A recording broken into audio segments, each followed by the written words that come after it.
Your customers don't need you. That's the reality that you are facing right now in your business. What's up, guys? This is Philip Sessions, the owner of Refined VA, where we help you find virtual assistants. And today I want to talk to you about why you need to get out of your business and why your customers don't need you. So I want to give you a story around this, how this actually happened for me to realize this. There's actually two parts to this. So one, I was doing a speaking engagement a while back, and as I was thinking about it, and this is something that I've had to come to my realization, but I never really said it out loud before, but somebody asked the question of, hey, do I need to be involved with everything? And I used to be in this situation where I felt like I needed to be there. The value of my services was me, when in fact, your services, if it's you that is the value, then you're probably a coach, first of all. And so if you're a coach, it's a little bit different, but basically outside of coaching services or services that require like your very specific skill set, you aren't and you shouldn't be the thing that creates that value. And so it's really your ego that's getting in the way, not allowing you to step out and allow somebody else to take on that task for you. So get your ego out of the way in the first place.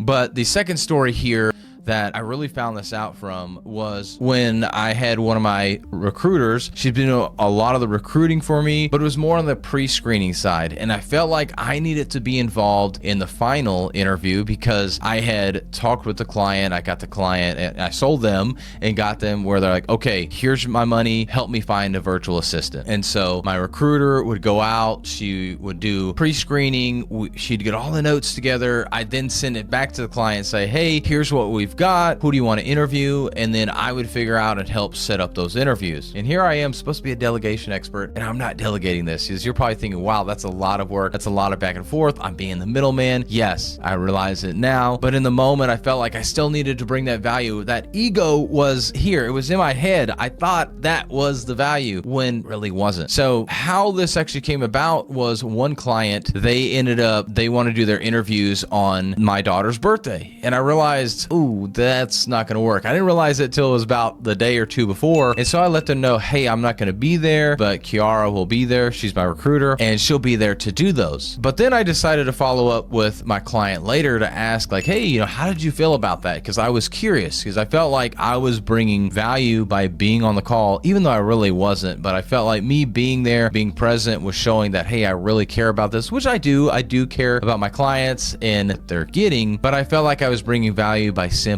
being there. And so I asked the question, and he said, yeah, it went good. She did a great job, very professional. I asked her if there was anything that I missed, and it went well. And that's when that light bulb went off for me that, hey, I don't need to be involved like that. And so one of the things as well, I realized, because I didn't want this to be kind of like a bait and switch thing, so I'm having to change up my process now. But what was happening was that on the back end, and I would kind of mention that, hey, we, and it wasn't just me, I'm going to go do this, I'm going to go do that. I said, we will go do some pre-screening. We'll get some applicants and we'll send over some notes to you once we get those. So I'd get the notes from my recruiter. I'd send them to the client. The client would say, here's the ones I want to pick. And then I would talk with the recruiter, get her to send out a calendar invite based on the client's availability. And then if I could be there, great. If I couldn't, then I just couldn't be there. And so sometimes I could, sometimes I couldn't, depends on what it was. But the recruiter would always be there, and of course the virtual assistant we're interviewing. Well,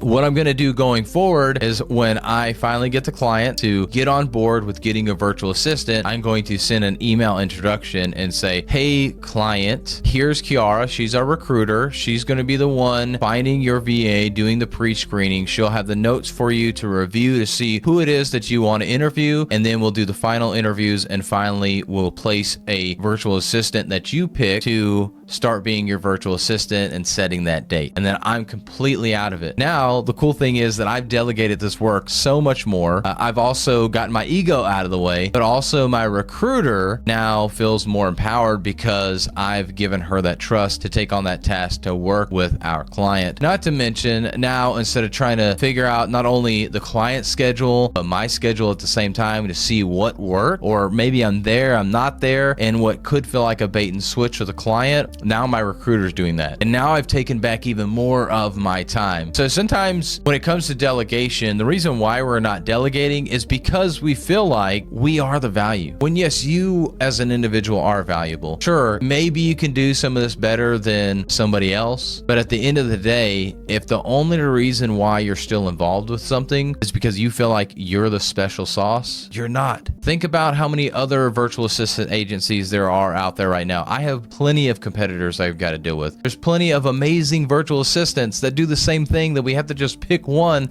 at the end of the day. There's plenty of amazing financial advisors out there, podcasters, content creators, physical therapists, you name it. Every single industry, every single business has competitors, and people choose them for different reasons. Yes, they choose you because of you, but it's also part of your business. So your business is an extension of you. Your virtual assistants, your employees are an extension of you. So you are not the sole value of your product or service. It's your company as a whole. And the quicker you can get yourself out of the way, you can let your ego get out of the way, the quicker you're going to start scaling your business. So I hope these examples were helpful for you to help you realize that your customers don't need you. They just need your services. And then you'll get out of your own way.